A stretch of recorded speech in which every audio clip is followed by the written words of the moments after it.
आधुनिक चिकित्सा के दौर में बेहतर स्वास्थ्य सुविधाओं वाला Bharat child clinic.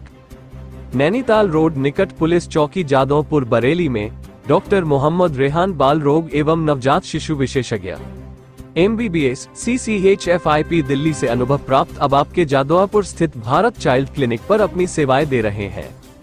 Bharat child clinic पर उपलब्ध सेवाओं में जन्म से लेकर 14 वर्ष तक के सभी बच्चों का इलाज जैसे सर्दी, खांसी, बुखार, दस्त, पीलिया, निमोनिया, टाइफाइड, सेरेब्रल पाल्सी का इलाज व सभी प्रकार की जांचों की व्यवस्था, बच्चों के भर्ती की सुविधा के साथ ही बच्चों का टीकाकरण एवं बच्चों के नेबुलाइजेशन की सुविधा भी उपलब्ध है। बच्चों का ग्रोथ एवं डिलीवरी असेसमेंट, बच्चों का न्यूट्रिशन असेसमेंट एवं नवजात शिशु के पीलिया का इलाज फोटोथेरेपी द्वारा होता है। इसकी जानकारी देते हुए भारत चाइल्ड क्लिनिक के डॉक्टर मोहम्मद रेहान बाल रोग एवं नवजात शिशु रोग विशेषज्ञ ने बताया। सर, आपका परिचय जानना चाहेंगे? जी सर, मेरा नाम डॉक्टर मोहम्मद रेहान है और मेरा यहाँ पे भारत चाइल्ड क्लिनिक के नाम से मैंने अपना क्लिनिक खोला है और मैंने अपना MBBS मुजफ्फरनगर मेडिकल कॉलेज से किया है। CCHFIP मैंने अपोलो दिल्ली से की है और इससे पहले मैं दिल्ली में एज अ जूनियर रेजिडेंट चाचा नेहरू में 2 साल काम किया है। उससे पहले मैं पंडित मदन मोहन में 1.5 साल काम किया था। उसके बाद सीनियर रेजिडेंसी मैंने ESI ओखला से, जो कि मैंने 2 साल की थी। उसके बाद फ़िलहाल मैं इस time doctor Ravi Khanna sir के यहाँ पे 3 से 9 बैठता हूँ और यहाँ पे मेरा क्लिनिक जो है जादवपुर में बिल्कुल पुलिस चौकी के सामने, जादवपुर पंखा जो है इसके सामने बनाया हुआ है। डॉक्टर रेहान साहब, आपके भारत चाइल्ड क्लिनिक में किस तरह की सुविधाएं उपलब्ध हैं? सर, हमारे यहाँ पे जो भी है, एक तो OPD कंसल्टेशन की सुविधा उपलब्ध है और दूसरा जो बच्चे खांसी से आते हैं उसके लिए नेबुलाइजेशन की, SpO2 प्रोब है, उससे हम उसका सैचुरेशन हो गया, हार्ट रेट होगी, फीवर हो गया, इन सब मरीज़ों को देखते हैं। बाकी जो अपने दस्त हो गए, उल्टियाँ हो गई, इन सब मरीज़ों को देखा जाता है यहाँ पे। और इमरजेंसी में हमने 1-2 बेड डाल रखे हैं, तो किसी बच्चे को अगर ज़रूरत होती है तो हम उसका इमरजेंसी ट्रीटमेंट भी करते हैं। इसके अलावा किस तरीके के बच्चों के मरीज़ों का इलाज करते हैं? इसके अलावा जो दिमाग से कमज़ोर बच्चे होते हैं, निमोनिया हो गया, टाइफाइड हो गया, बहुत दिनों से उनकी खांसी है, TB है, पेशाब में इन्फेक्शन है या आंतों में कोई इन्फेक्शन हो गया है, उन सभी तरीके का हमारे यहाँ पे इलाज होता है। और प्लस जो भी बच्चों की ग्रोथ अच्छी नहीं होती है, खान पीन में अच्छे नहीं होते, वज़न ना बढ़ता हो, तो उसको भी हम अच्छे से उसकी सलाह देते हैं और उसका ट्रीटमेंट करते हैं।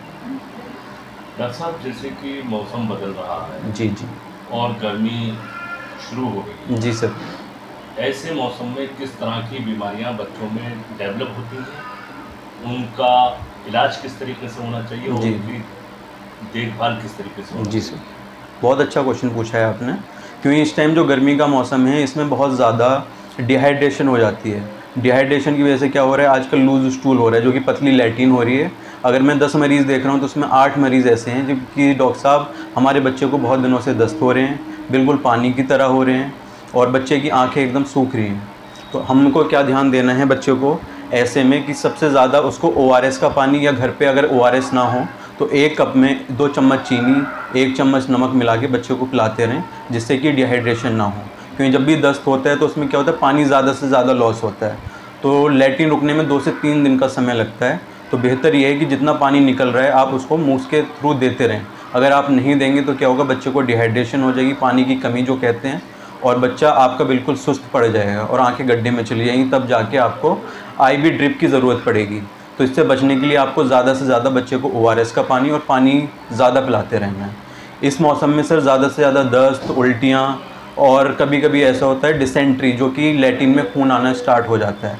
तो ऐसे में माँ बाप को बिल्कुल भी घबराना नहीं है, बच्चे को अच्छे से पानी पिलाना है, ORS पिलाना है और ज़रूरत पड़ने पे डॉक्टर्स को भी दिखाना है। डॉक्टर रेहान साहब, जैसे कि 1 माह से 6 माह तक के बच्चे, जी, उनकी माताओं को किस तरीके की अपने खान पान में एहतियात बरतना चाहिए? जी, ये बहुत ही अच्छा सवाल है, क्योंकि सर ना मिथ हैं कि अगर माँ पानी में काम कर रही है तो बच्चे को सर्दी हो जाएगी, कि अगर माँ कुछ भी खा रही है वो बच्चे में चला जाएगा या बच्चे को इन्फेक्शन हो जाएगा। कई बार ऐसा होता है कि माताओं को बुखार आ गया है तो उनकी सांस हो गई है, उनके दिमाग में खुद भी बैठा हुआ है कि अगर हम इनको दूध पिलाएंगे तो बच्चे को भी बीमारी चली जाएगी। लेकिन ऊपर वाले ने इतना अच्छा निज़ाम बनाया हुआ है कि कोई भी चीज़ माँ तक ही रुक जाती है, बच्चे तक नहीं जाती है। तो ऐसे में ही बच्चों को माँ का दूध पिलाना है और माँ को ये है ज़्यादा से ज़्यादा अपना खान पान अच्छा करना है। अगर ज़्यादा खान पान अच्छा होगा तो ज़्यादा दूध बनेगा। और बच्चे को 0 से 6 मंथ तक माँ के दूध से अच्छा कुछ भी नहीं है। हमारी भाषा में कहा जाए तो माँ के दूध को बिल्कुल अमृत बोला गया है। तो जितना से ज़्यादा अगर माँ का दूध बच्चा पिएगा उतनी ज़्यादा एंटीबॉडीज़ बच्चे के अंदर जाएंगी, जो कि बीमारी से लड़ने में बहुत ज़्यादा उसकी सहायता करती हैं और आने वाले टाइम में बच्चा कम बीमार पड़ता है।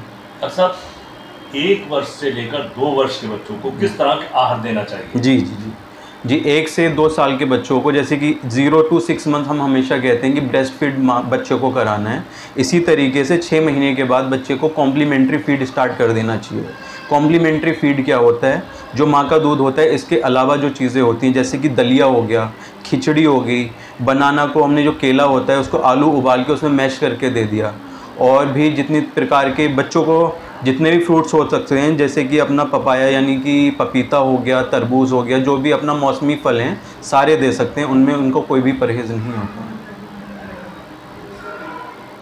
इस गर्मी के मौसम में छोटे बच्चों की एहतियात किस तरह करना चाहिए? इस गर्मी के मौसम में सर सबसे पहले तो बच्चों को धूप में जाने से रोकना है, और कोशिश ये करनी है कि घर में एकदम अगर माहौल बहुत गर्म रहेगा तो बच्चा आपको गर्म लगेगा। तो आप ज़्यादातर माँ बाप उससे हमेशा कंफ्यूज हो जाते हैं कि हमारे बच्चे को बुखार आ रहा है, जो कि मौसम जो गर्म होता है उसकी वजह से होता है। तो हमेशा थर्मामीटर से एक बार चेक कर लें, अगर फीवर 100 है तब तो दवाई देनी है, वरना दवाई नहीं देनी है। और दूसरा, सबसे अच्छा बच्चे को डिहाइड्रेटेड ना होने दें, ज़्यादा से ज़्यादा पानी पिएं, और अच्छे से रिहाइड्रेट अगर बच्चा रहेगा तो बीमार कम से कम पड़ेगा। डॉक्टर साहब, आखिरी सवाल। जी सर। गर्मी में जिन घरों में एसी लगे हुए हैं, जी वहाँ पर 0 से 6 मंथ तक के बच्चों को किस तापमान पे रखना चाहिए? जी सर, जिन घरों में एसी लगा हुआ है, सबसे पहले तो जो अपना नॉर्मल टेम्परेचर होता है, रूम टेम्परेचर जो कहते हैं, 25 to 26 डिग्री रहता है। तो अगर आप इस टेम्परेचर पे एसी चला रहे हैं तो बच्चे को कोई भी नुकसान नहीं होगा, क्योंकि ज़्यादातर घरों में ये रहता है कि डायरेक्ट हवा में या डायरेक्ट एसी में अगर बच्चे को हमने लिटा दिया तो हमारे बच्चे को खांसी ज़ुकाम कुछ भी हो जाएगा। तो हमको क्या करना है, एसी का टेम्परेचर 26 डिग्री बिल्कुल सेट करके रखना है, जो कि बच्चे के लिए भी मुनासिब है और आपके लिए भी मुनासिब है, और बच्चे को कोई बीमारी नहीं होगी।